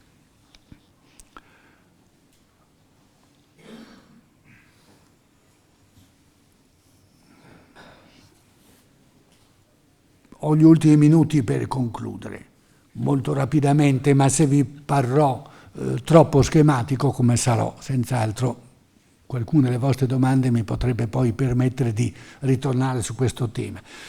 Come vi dicevo, io sono stato infinite volte a Trento, a Rovereto, ho chiamato la loro a parlarne, ho scritto sulla loro rivista, insomma mi hanno assunto da molto tempo come il loro interlocutore all'università, un interlocutore critica che non gli faceva mancare le critiche e al tempo stesso gli manifestava grandissimo interesse, per cui siamo sempre andati d'accordo per questo. A me a lungo, prima di questo libro, è parso che la scrittura popolare, Antonelli, Zadra, Leoni, Faite, Rasera, i 5 di Rovereto, chi più chi meno, la indirizzassero verso quella che potremmo manzonianamente definire la storia degli umili. E io venivo dalla mancata storia del proletariato, che mi era diventato popolo strada facendo perché non riuscivo a trovare delle fonti per essere più specifico, ma almeno al popolo, a un popolo non solo passivo ma anche attivo, personalmente inclinavo a voler rimanere. E qui invece si andava verso i senza storia, verso gli anonimi, verso la storia diseroica. Antonelli in modo particolare dà di matto se sente puzza di eroico. Siamo amici, perciò posso permetterlo, chiunque dei presenti lo conosca glielo può riferire, non c'è nessun problema. La vita quotidiana, gli oppressi. Ma io amo Manzoni, ma venero Nievo. C'è una bella differenza. Quindi gli umili e gli oppressi non sono categorie che mi sembrino bastevoli. Preferisco che Nievo sia uno dei 1000, invece che essere sempre lì tra gli anonimi e gli umili. Ma di questo mi ricordo che abbiamo parlato quando abbiamo parlato del farsetto di Renzo Tramaglino, quando va al forno delle grucce e fa quelle brutte cose facendo tanto arrabbiare il suo autore. E secondo me perciò per questa strada qui della scrittura popolare, che ha avuto un successo sterminato, non pensate che io stia ragionando di un piccolo gruppo di trentini, no, ha avuto un successo sterminato interpretando appunto bisogni sempre più diffusi, che secondo me però vanno a parare in direzione della non storia, la non storia, vita quotidiana, l'agenda, gente, ma la storia, cioè quello che è veramente avvenuto, i perché, i per come, da assumere con tutte le dialettiche del caso, quello secondo me ce la siamo perduta strada facendo per molte ragioni, ma forse anche per questo. Secondo me il libro che Antonelli ha messo appena insieme è un po' un colpo di freno rispetto a questa deriva verso la non storia. Perché cosa dice Gadda? Gadda dice tante cose, il grande Gadda, ma a pagina 24 del Castello di Udine, il Castello di Udine non è proprio le 17, lo so, ma se io ho trovato una citazione che serve al mio ragionamento qui a pagina 24, ve la leggo lo stesso. Il parlare della guerra e della pace come di un mito o come del terremoto è cosa ripugnante in un uomo e in un cittadino. Vi è qualcosa di bestiale in una rissa, ma la volontà di ferire è più nobile della bassa stanchezza che conduce a tenersi disputi sulla faccia. La guerra si deve volere o non volere da uomini. Il parlare della guerra e del governo come di un mito non è cosa degna di uomini. Ecco, secondo me dentro la scrittura popolare, tra i suoi amatori, ha circolato invece molto un atteggiamento di questo tipo qui. Cosa ci chiamate a fare tutte queste cose grandi? Non ce ne frega niente, noi vogliamo starcene a casa con le mogli sui letti di lana e cose di questo genere. Tutti a casa, tutti a casa, tutti a casa. La storia non è andata avanti sempre solo con la parola d'ordine, lo so, è assolutamente impopolare quello che sto dicendo, me ne rendo conto, ma per fortuna non si vota. E le cose comunque sono andate così. Con la parola d'ordine tutti a casa, la storia sarebbe rimasta sempre ferma. Non c'è bisogno della storia, vabbè, d'accordo, contentati della sociologia. Ma non vi posso risparmiare un'ultimissima citazione dalle lettere al re raccolte da Renato Monteleone nel lontano 1973. Lettere al re trovate nell'archivio centrale dello Stato, fermato ovviamente l'ufficio di censura, perché sono assolutamente terribili, anche se arrivano da tutte le parti dello spettro politico, perché si legge, sono tutti anonimi naturalmente, no? O con nomignoli strani, no, qualche volta è un sinistrissimo, ma qualche volta è un destrissimo, c'è di tutto, compresi gli austriacanti naturalmente. Allora, altre ve le leggerò per il terzo incontro, ma per chiudere sentite questa, brevissima, da Palermo, 12 agosto 1917, Maestà. Non tutti sono così corretti. Maestà, ammutinamento e prigionieri più niente. Cose più gravi? I nostri fucili li vedrete e subito rivolti contro di voi. O pace o emuli dei russi canteremo l'inno tedesco. Preferiremo anche la vostra morte, perché vi associate a Sonnino anziché la nostra.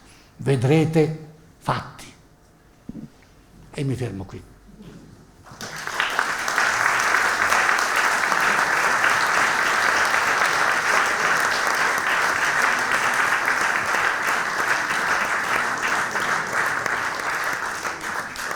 Allora, siete tanto stanchi? I più stanchi se ne vanno, gli altri rimangono e discutiamo per un altro pochino. Facciamo così come al solito, d'altronde. Ma prima vi devo dare una notizia che già molti conoscono, e cioè che quest'anno non possiamo contare sul primo intervento. Bullado non c'è più. Il vigile Bullado che ci garantiva il primo intervento ci ha lasciato alcuni mesi fa, tra l'altro è stato anche munifico con l'Istituto della Resistenza e con l'ANPI, ma insomma lui non c'è più. Ecco, chi vuole prendere in qualche modo il suo posto facendo il primo intervento?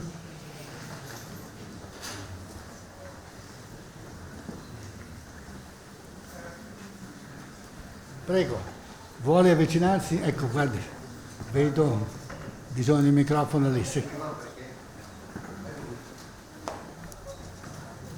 Non preoccupare in debiti spazi e onore alla memoria di Giancarlo Bullata, perché era un grande. Una domanda semplice.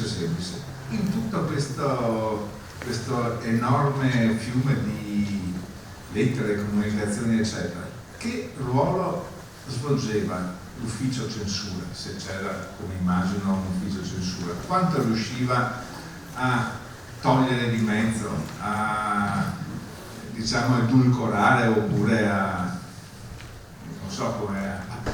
spezzare l'unità di un discorso, di una riflessione? Grazie. Io preferirei raccogliere tutti gli interventi potenziali, così mi divido meglio il tempo nelle risposte. Che altro c'è?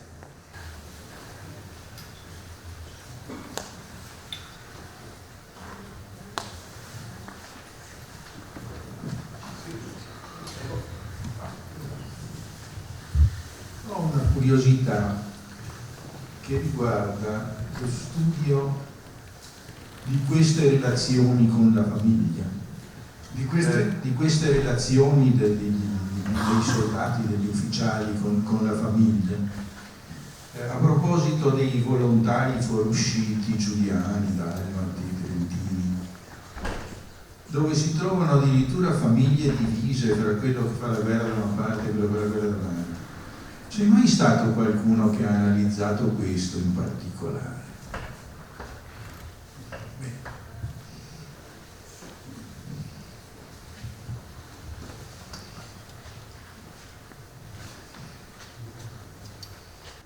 Il terzo uomo? E le quote rosa? Desideravo sapere se sono mai state analizzate le lettere dei ricoverati nei vari manicomi, che so dovrebbe esistere, ma non riesco a trovare studi su queste analisi di lettere.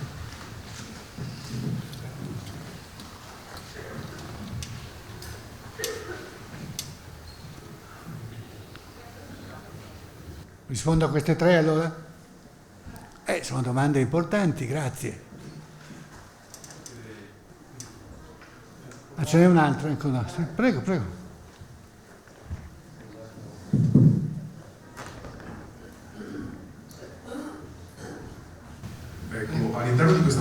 un'attitudine di corrispondenza e notavo prima appunto i numeri tedeschi sono enormemente superiori ai numeri italiani.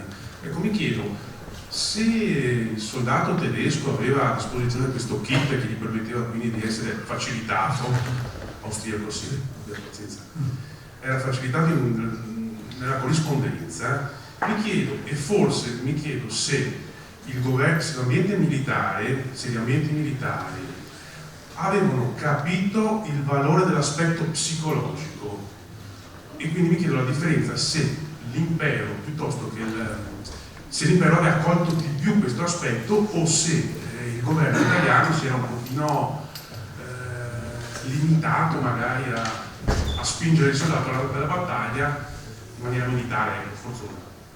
D'accordo. Allora rispondo, sono domande fortemente collegate fra di loro.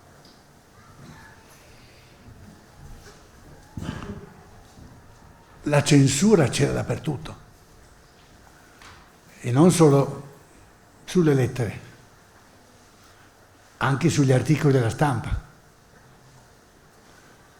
La guerra è un gran vociare pubblico e privato, ma quanto c'è questo gran vociare, c'è in parallelo anche un grande azzittire. Tutto, una vociferazione, un sussurrio, un mormorio, un urlio complesso, e in cui è difficilissimo districarsi.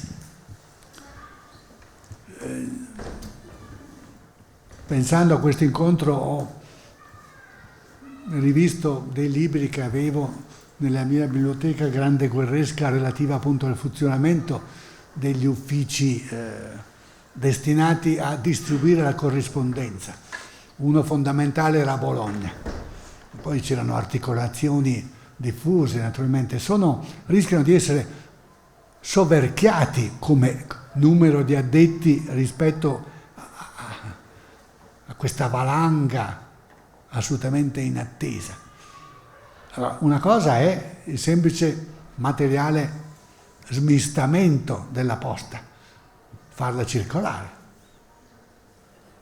farla partire, farla arrivare, eccetera. E già di per sé questo richiede apparati complessi. Ma in più vi si aggiunge la volontà di sapere che cosa i soldati, i familiari o gli altri scrivono. E questo è il compito della censura. Quindi bisogna naturalmente che localmente ci siano degli uffici censura addetti a verificare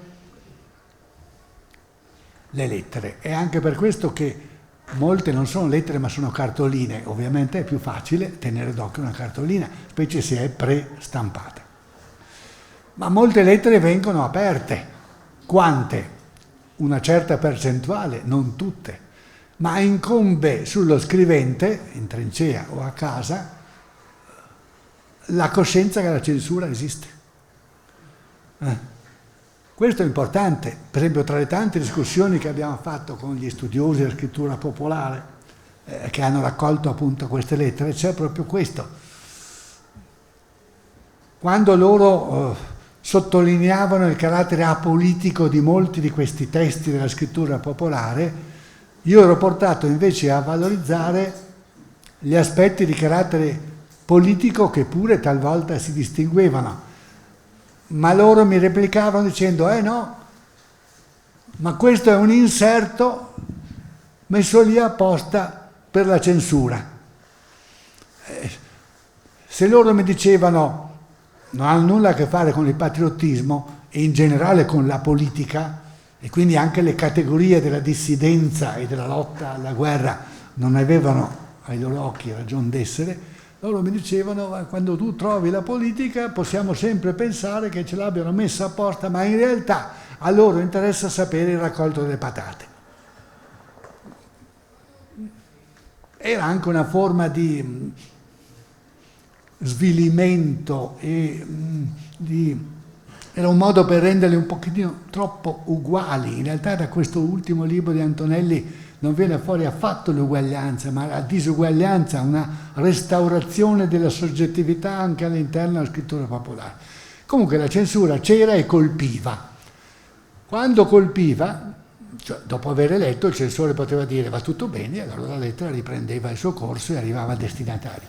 Oppure poteva avere notato una frase, oppure una parola e non andava bene, si metteva su, lo inchiostrava, lo rendeva nero e illeggibile.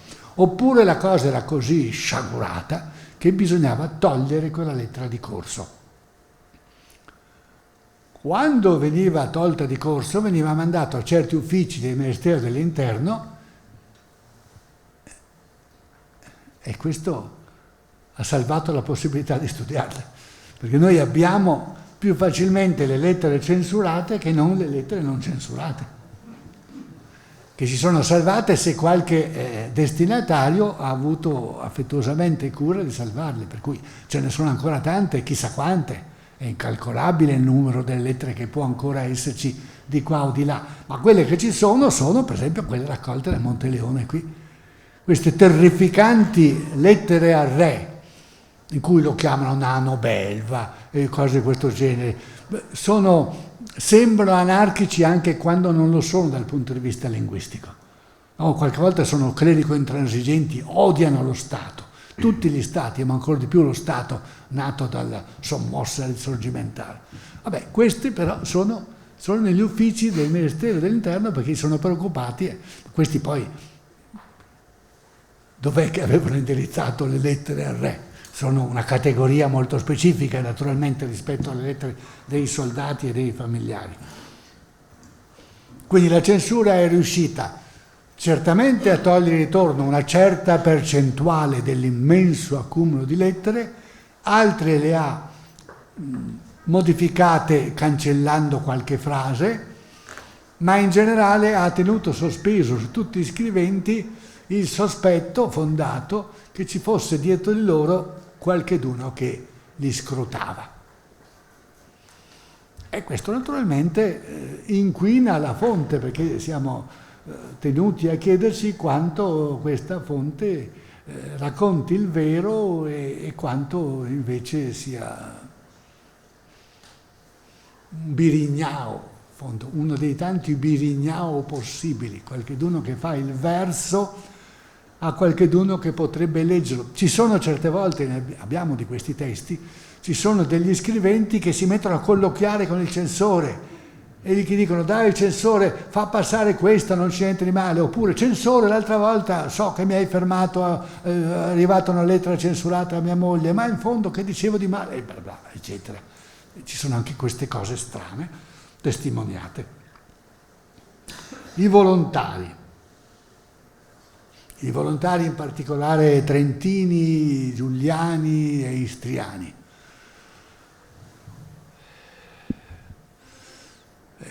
Il loro nucleo familiare spesso era rimasto di là dal confine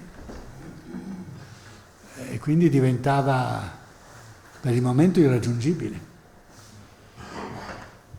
C'è una fase in cui la guerra europea c'è ancora, ma non c'è ancora la guerra italiana, tra il 14 e il 15, in cui un fuoruscito può ancora sperare di far arrivare una sua lettera e viceversa ai familiari o agli amici che sono rimasti in Trentino, nella Venezia Giulia, nell'Istria. Poi l'Italia entra in guerra e allora queste possibilità di comunicazioni si azzerano. Naturalmente la voglia di raccontare e raccontarsi dei volontari non è di meno, è di più. Hanno più cose da dire. Io sto proprio in questo periodo lavorando su Battisti. Mi è arrivata una richiesta molto gradita e inattesa dal mondo austro-tedesco di spiegargli chi era Battisti in un saggio. E quindi negli ultimi mesi ho letto, ho riletto tutte queste cose, insomma. Lui aveva una moglie straordinaria, Ernesta Vittanti Battisti, che aveva conosciuto quando erano studenti a Firenze, all'Università di Firenze, tutte e due. Lui si laurea in geografia, lei in italiano. Lei è una delle prime laureate italiane. E insomma, si scrivono naturalmente quando non sono insieme. Lei è socialista come lui, è una militante, scrive su tutti i suoi giornali, è un intellettuale. Però c'è il periodo che sono studenti, che lui va e viene dal Trentino e lei a Firenze, quindi si scrivono. E poi c'è il periodo del 14-15 in cui Battisti fa un'ottantina di discorsi in giro per tutta la penisola. E allora lei non può seguirlo perché hanno 3 bambini. E allora racconta. E allora per fortuna nostra l'epistolario si riaccende. Abbiamo questo epistolario 14-15 che poi continua non fino al 12 luglio del 1916, che è la data dell'impiccagione, ma fino al 7. Mi pare che l'ultima lettera che si è salvata è Ernestina, così la chiamava Gaetano Salvemini, che era il loro giovane professore, sia del 7 luglio. L'ultima lettera Battisti non la può scrivere a sua moglie, non glielo lasciano scrivere a sua moglie, è il paradosso della storia, la può scrivere a suo fratello. E perché può scrivere a suo fratello? Perché suo fratello veste la divisa austro-ungarica. Si veste la divisa austro-ungarica, ha vestito la divisa austro-ungarica, ma attualmente è anche lui in un campo di internamento. E allora scrive l'ultima lettera, ai piedi della forca, la scrive lì. Questo è un epistolario straordinario. Abbiamo lettere di fuoriusciti e volontari dal nome meno risonante.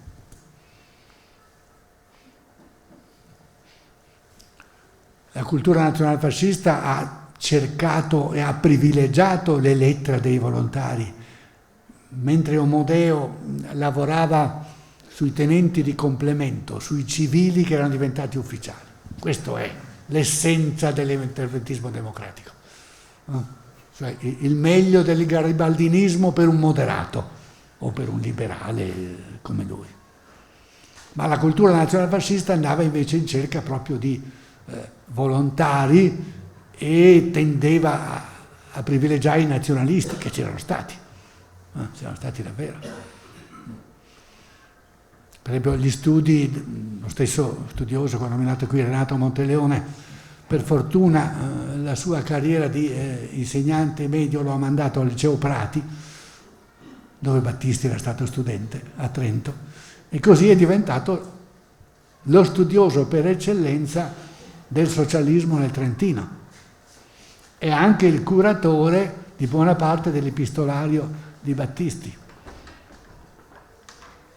E tra i suoi libri che scrive allora ce n'è uno sull'irredentismo, sui fuoriusciti trentini, istriani, giuliani, con una netta divaricazione, secondo lui, e mi pare che abbia ragione, da quello che ho letto, tra i trentini e i giuliani.